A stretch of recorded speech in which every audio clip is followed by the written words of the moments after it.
So you want to start a YouTube channel? Let's talk about it. So today's video, I'm talking about different ways that you can market your channel to get more views and ultimately more subscribers. One of the biggest challenges that new channels face is trying to get views on their channel. Oftentimes, this leads many to throw in the towel too quickly and completely give up on their channel. Or worse, they resort to buying subscribers or doing sub for sub, which can negatively impact your watch hours and monetization approval. But instead of waiting by your computer with crossed fingers, there are some things that you can do to be more productive and help boost your channel's visibility. So I'm going to split this into 3 sections: how to market your channel on YouTube, how to market off platform, and how to market your channel offline. If this is something you are struggling with, then go ahead and stick around. Hi, my name is Chinye and I'm a new business development strategist, and I use my 10 years of corporate finance experience to show you how to start and grow your business even if you have a limited budget. If that sounds like something you're interested in, go ahead, hit that subscribe button down below, and let's get started. Okay, so let's jump into how to market your channel on YouTube. The first thing I'm going to recommend is actually community engagement.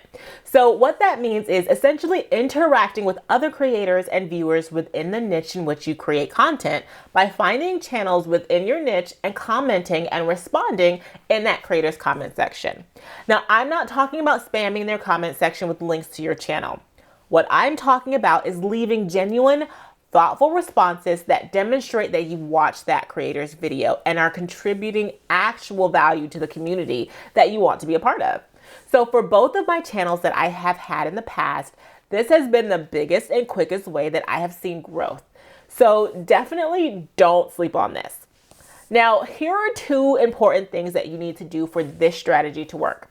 Number 1, you should really try to target small to medium-sized channels with comment sections small enough that your comment will actually stand out, as opposed to larger channels where your comment gets buried in a sea of millions of other comments. The next thing you want to do is optimize your username. What I mean by that is your username should at least hint at the fact that you are a content creator as well. For example, if your username is @user1234, then that is very generic and it appears like you just signed up for your YouTube account or are a casual user on the platform for the sole purpose of consuming content.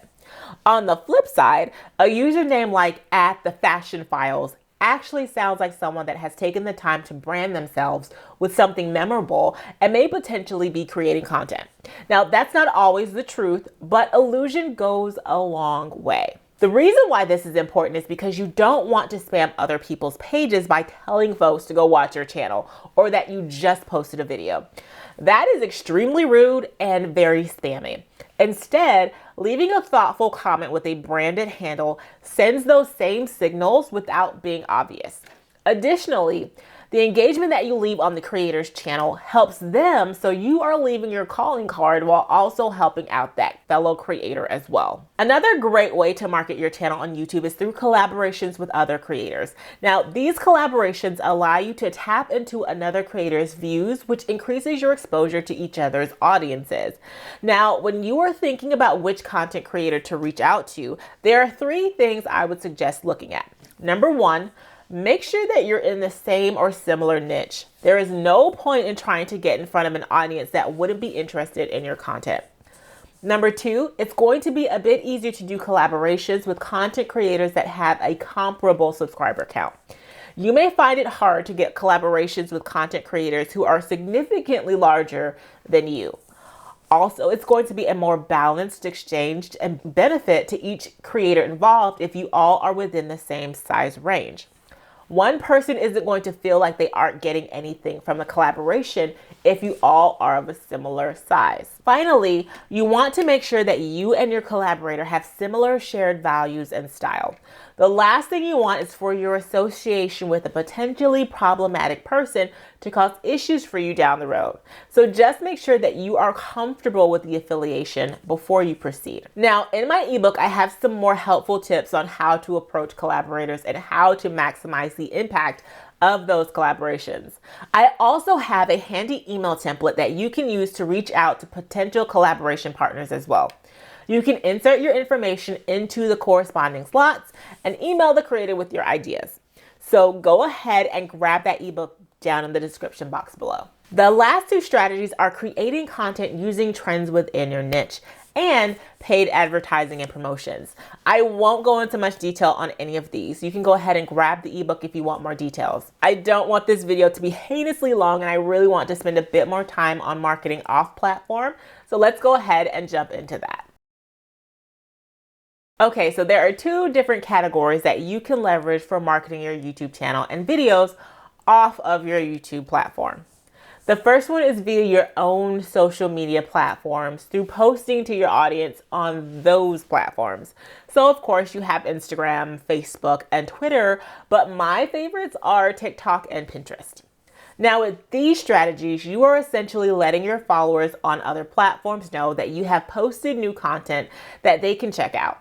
Now go ahead and get creative. See whether you can just post your video thumbnail or create a unique post specifically to that platform specifications.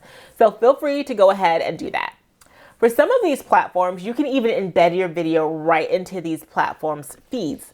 For example, you can embed your YouTube video directly into your Facebook news feed where your friends on Facebook can click to watch your content without ever having to leave Facebook. And yes, this does count towards watch hours if someone watches from Facebook. Another strategy is to create mini trailers for your content and use that to post on your socials.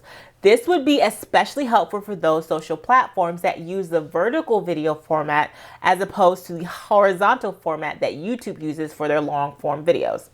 If the trailer is short enough, under a minute, you can also post it onto your YouTube Shorts to help generate additional watch hours and possibly even more subscribers. The way that I do this is I actually script out a mini summary of the long form video and then invite people to head on over to my YouTube channel to watch the full video for more information. If you post this on your Pinterest, you have the added benefit of including a direct link to the video right in the post, along with the title and description that can also include some additional keywords to help with search engine optimization. Now, speaking of Pinterest, I want to delve into that a little bit more. Now, when it comes to having a social media strategy, I cannot stress enough the power that Pinterest holds. Now, the thing about Pinterest is that it is not actually a social media platform. It's more like a search engine. What that means is that not only can you optimize it with keywords, but your content actually lives on within the platform. So even if I post something today, if someone searches for those keywords a year later, they can find my content. In other words, the more I pin, the better it is for me later on when people start searching for those keywords. I have a list of helpful tips to build a Pinterest strategy in my ebook, but in a nutshell, the best workflow would be that you would create pins that would promote your video. You would then want to publish those pins weekly. So on the day that you drop your video, you'll post the first pin. For the next pin, you're going to schedule it a week from the drop date. The third pin will be scheduled a week after that, and the fourth pin will be scheduled a week after that one. So essentially, you are posting one pin every single week to promote that video that you posted. The reason why you want to schedule them this way is because the Pinterest spam bot is a little sensitive. With pins, you can include a URL that will post to that video. The Pinterest spam bot will flag your account if they notice that you're posting pins to the same exact URL within a short period of time. So the consensus is that every 7 days is the ideal time frame to prevent the spam bot from flagging your account as spam. Now, you want to make sure that you are doing this for every single one of your videos. Also, if you're going to do the vertical format trailer, you can also use that one as one of your Pinterest posts. Pinterest actually is really getting on the bandwagon with the video content. So do not be surprised if you get some major traction if you use a video format for one of your pins. Now, speaking on the vertical video, you can use that for Instagram Reels as well as your TikToks. And of course, I mentioned YouTube Shorts as well if it's short enough. When it comes to marketing your channel, repurposing your content is going to be the name of the game. I'll talk more about repurposing in the next video on consistency. The next option for marketing your channel is off-platform through various groups and forums. Now, you have probably already heard of this one, and it's essentially just going to different groups, whether they are Facebook groups or Reddit forums, and pointing them to your video content. So similar to the advice that I gave earlier about leaving compelling comments in the comment sections of someone else's YouTube video, you want to also do that in these various forums as well. Now, you will need to drop a link to your video, and your ability to do that will be contingent upon the individual rules set forth in that group or forum. So just be mindful of that. The most popular forums are Facebook groups, Reddit, Quora, LinkedIn groups, and other forums and communities such as industry-specific online forums. Again, just make sure you're mindful of the individual community rules before you drop your link. And the last tip for marketing your channel is all about marketing offline. So depending on your offline activity, this can go very well or it could be a non-starter. If, for example, you are a boutique or an online store, this probably holds some really good advantages for you. What I have done for this channel, for example, is I have created a QR code and put that on a flyer or a business card. You can then put this flyer or card in all of your packages or mailers that you can send to your customers. If you have a boutique where you take sales in person, you can put that QR code on a stand and have your shoppers scan it as they're shopping with you and just let them know that they can see all of the behind the scenes of your boutique if they check out the link via the QR code. Now, if you're a business that does more consultative work or something of that nature, you can still take advantage of the QR code, but I would put it on a business card instead. For example, if you're a lawyer and you have a YouTube channel that talks about legal stuff, then you can totally have your business card with the QR code to the YouTube channel on that back. And every time you meet with potential clients, or maybe you just go to networking events, you can hand out your business card and people can see your social proof when they check out your YouTube channel. Now, this would also be handy if you've got people who say they want to hire you, but maybe are hesitant or may not even have the funds to do so. You can point them to your YouTube channel and have them access your free content. Now, this is ideal because even if they can't purchase from you now, you can still monetize their viewership and you're still maintaining a connection with them for the future if they are able to purchase or hire you later on. So that is all for today's video. If you have any additional questions, go ahead and drop them in the comments down below and I will try to get to them as quickly as I can.